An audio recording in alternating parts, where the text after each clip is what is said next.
सर्वांचं आपल्या एका नवीन व्हिडिओमध्ये स्वागत आहे। तर आज बघा आमच्याकडे कोण आलेलं आहे, राजवीरची मोठी बहीण। तर ती असती मुंबईला आणि ही आहे कुठे गेली ते बघा, ती पळाली बाहेर। तर आज आमचा बेत आहे पावभाजीचा। आहे बघा, मला कांदे कट करून देते। एवढे तिने कांदे कट केलेले आणि पावभाजीचा आता फोडणी द्यायची। सगळ्या भाज्या ते शिजत आलेल्या आहेत, म्हणजे शिजलेल्याच आहेत, दाखवते तुम्हाला। तर हे बघा, भाज्या पण शिजत आलेल्या आहेत, म्हणजे शिजलेल्या। आता ह्याला स्मॅश करते। पावभाजीची सगळी तयारी झालेली आहे। आज आमच्या इथं नाश्त्याला पावभाजी हे आलं लसूण पेस्ट घेतलेली आहे, कारण की भाजी जास्त क्वांटिटीमध्ये करायची आहे म्हणून। तर आता भाज्या मी सगळ्या स्मॅश करून घेते। त्याच्यात काय आहे, बटर। हे बघा, ही पिनू पिनू नाही, तिचं नाव आहे, काय नाव आहे, अनुजा नाव आहे बघा तिचं। ती बघा कशी पळती ती। तर हे बघा, सोनानी मला एवढा कांदा कट करून दिलेला आहे। एवढं काय मी भाजीला नाही टाकणार, अर्धा भाजी टाकणार आहे आणि नंतर वरून खायला पावभाजी सोबत। आणि इकडे इथं चाललंय काकड्या कट करणं। चला आता मी कांदा टाकून घेते। तेल पण चांगलं तापले।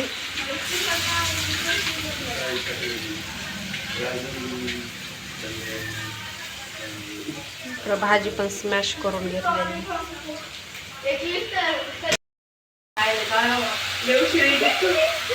थोडं मीठ टाकलं म्हणजे कांदा पण लवकर भाजते, कारण की मी भाजीत पण शिजताना मीठ टाकलेलं आहे, जास्त नाही टाकलं। चांगला कांदा परतून घ्यायचा, मग आलं लसूण पण टाकू लगेच। कांद्यासोबत मस्तपैकी आलं लसूण पेस्टही टाकून घेतली। कांदा हे सोबत तळायला जरा जास्त वेळ लागतोय, तरी मीठ टाकलेले।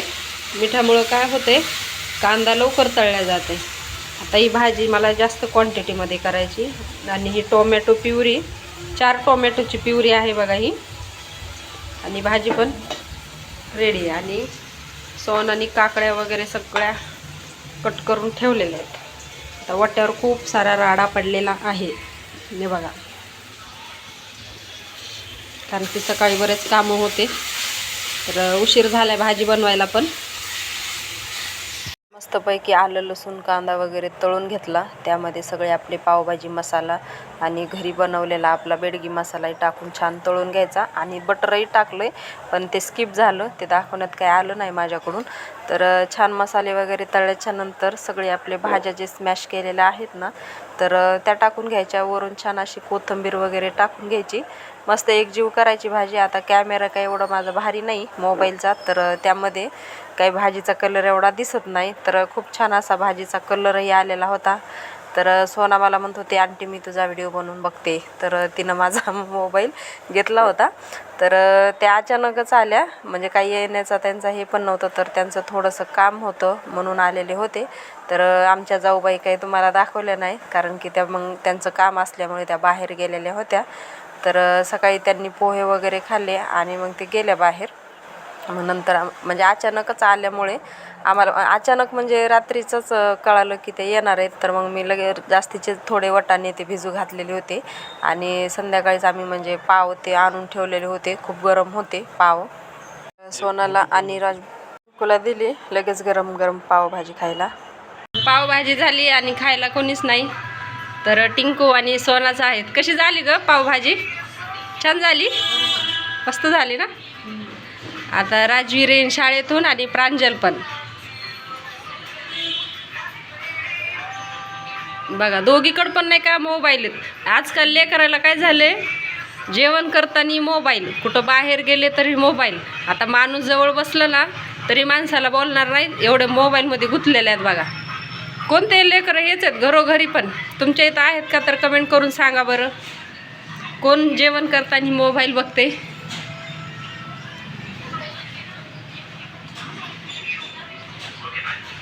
आणि पिनू कुठे गेली? हां, ते अंकल सोबत गेली, बरोबर आहे, शाळेत गेली ना आणायला। चला आता मग मी पण खाते, मला पण आता भूक लागलेली आहे। आला राजवीरला पण देते।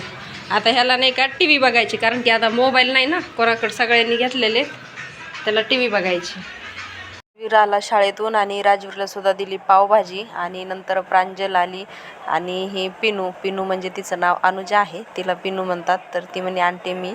प्रांजल आली तिच्यासोबतच बसेन खायला वगैरे झाले. आणि आमच्या मोठ्या जाऊबाई त्या आलेल्या होत्या सकाळीच. आणि पाऊस पण सकाळी बराच झाला आहे. आणि एवढे कपडे होते बघा आज धुवायला, बेडशीट आणि टॉवेली वगैरे, कारण की असं आठवड्यातून एकदा दोनदा धुतल्यावर धुणंच लागतात. खूप मोठे कपडे होते. तर इकडं भिंतीवर टाकलेत, नाही तर इकडं टाकत नसते, कारण की बरेच कपडे होते म्हणून. आणि इकडं पण ठेवलेले आहेत काही कटके ते. आणि सकाळचा पाऊस काय राहत नाही, काय नाही. आणि म्हणलं आता पाऊस पडत होता तरी म्हणलं आता भिजले तरी भिजू द्या, कारण की ओलेच होते कपडे. तर चला मग इकडं बघत मुलं काय करतात. तर हे बघा त्या राजवीरच्या बहिणी आल्यात, त्यांचे नुसते धिंगाणे सुरू आहेत बघा. तर नाश्ता वगैरे झाला आहे. प्रांजल पण आली शाळेतून.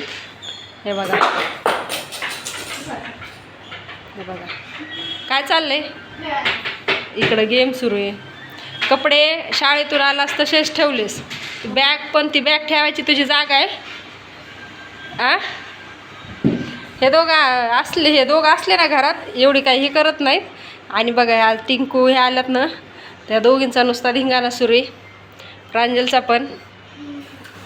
आणि ह्या दोघींची जोडी बनती खेळण्यासाठी. आणि टिंकूची आणि राजवीरची जोडी बनती खेळायला, कारण की दोघं एकाच वयाचे आहेत. लहान होते ना तर त्यावेळेस पण सोबतच खेळायचे. आणि या दोघी पण सोबतच खेळायच्या, फक्त सोना मोठी आहे त्यांच्यापेक्षा. एकाला सर्दी झाली की दुसऱ्याला सर्दी व्हायची.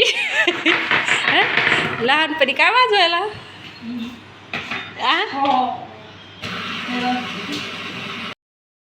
आजचा व्हिडिओ कसा वाटला कसा नाही कमेंट करून नक्कीच सांगा. तर भेटूया अशाच आपण एका नवीन व्हिडिओमध्ये. तोपर्यंत बाय. बघा कशात हे राजवीर बघा, त्याच्या हातात मोबाईल होता, मी घेतला होता. आता टिंकूचा मोबाईल घेतलाय त्यांनी. हे बघा.